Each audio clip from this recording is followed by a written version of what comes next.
I am not bullish overall on equities. In fact, I reflect the viewpoints of a lot of the guys out there that are saying risk assets are overpriced and at risk of a major correction. I don't have confidence that, the powers that be see the world through the right lens. I don't think, if Powell truly understood the math of the debt spiral, the right thing for him to do would be to come out and admit it. But I suppose, he doesn't want to go down in history as the one that admitted that the USA is a horrible credit. That being said, it's the best crack house on a crack street, okay? The USA will be the last country to fail, but it doesn't make it a great credit. It's just the best crack house on a crack street, right? I firstly believe that Bitcoin will become the global reserve asset, not necessarily the global reserve medium of exchange. The reason is that I think U.S. Treasuries are on their way out, and that need to be replaced by a global reserve asset that's scarce, decentralized, hence Bitcoin. More importantly, I think there will be a day that Bitcoin is used to price global energy. I think the correlation between Bitcoin and energy prices is natural. As a guy who's, firstly an engineer and secondly thinks of energy and money, store of value of money is a reflection of your work energy, the energy you put into accumulating a store of value. It makes sense to me that natural resource energy should be priced in a form of money that I view as having an energy component, okay? To be clear, reserve asset, Bitcoin.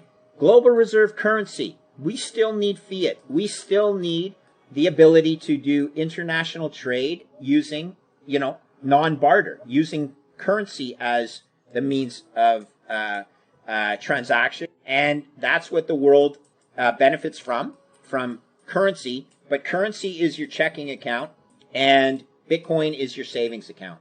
I was a active participant in the Fiat Ponzi for 30-ish years, okay? I got paid as a investment dealer trader when I was on what's called the sell side of the street. Then I moved to the buy side of the street, being a client of the street, and that's where I worked at 2 different hedge funds. And I'm not going to lie, I was well paid to sit in those chairs. I knew the Fiat Ponzi existed. I didn't know the solution. I was not sold on gold. That being said, when I first was introduced to Bitcoin, I thought it was a Ponzi itself. It had to be, because that's what the press was telling me. But I did research. And when I did the research, I realized how beautiful a solution it was. And I think what I have is experience that'll allow people to accept, hey, he thought it was a Ponzi at the beginning too, until he actually did research. And I'm trying to promote the research angle to it. I got 3 kids, Joe. And I feel like an absolute schmuck that I'm pulling forward gains at the expense of my children, because our generation is too soft to pay our own debts, to face down the problems that we have created. So I'm out there trying to promote a solution that I believe is win-win. I don't want the USA to fail. A lot of people will say Foss is out there saying the USA is in a debt spiral. It is. It's not because of me. I'm just pointing it out, and we need to tell the truth. Why? For our kids. I've lived it. I've sat in a risk chair.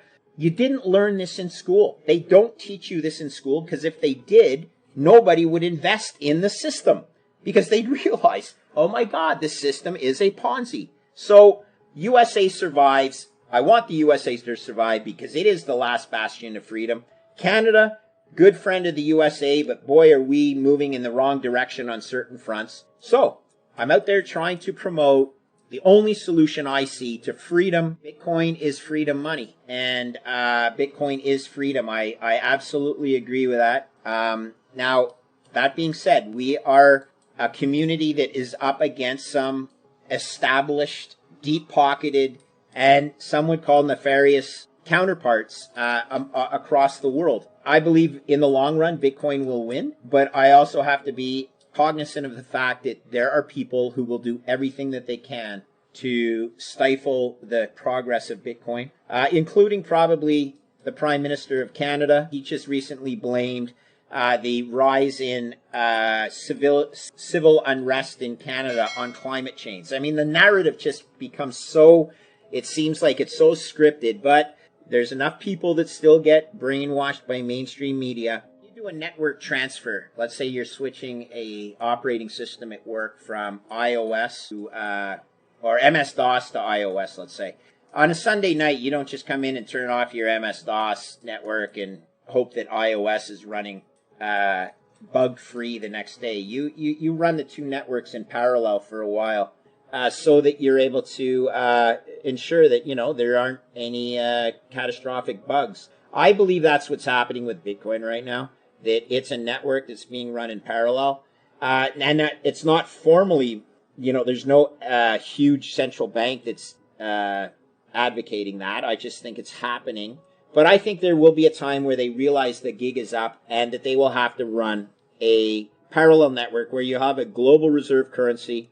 Could be the US dollar, and it would be great if the USA embraced Bitcoin. But that being said, there will be two systems, a process where there is lending taking place in each. And over time, it'll probably gravitate more towards Bitcoin as being the collateral, the purest form of collateral that collateralizes fiat-based loans.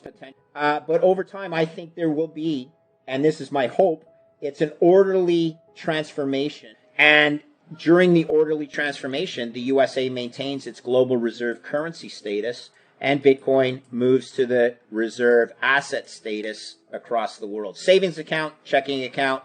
How do you borrow? I think you'd be able to borrow in both. What is the pristine form of collateral, though? Bitcoin. Well, if it's insurance, and I believe it's insurance, how come the price isn't reflecting it, Foss? And I'll say, yeah, markets can remain irrational longer than you can remain solvent. That was, I think, a Greenspan comment, but apply it to Bitcoin.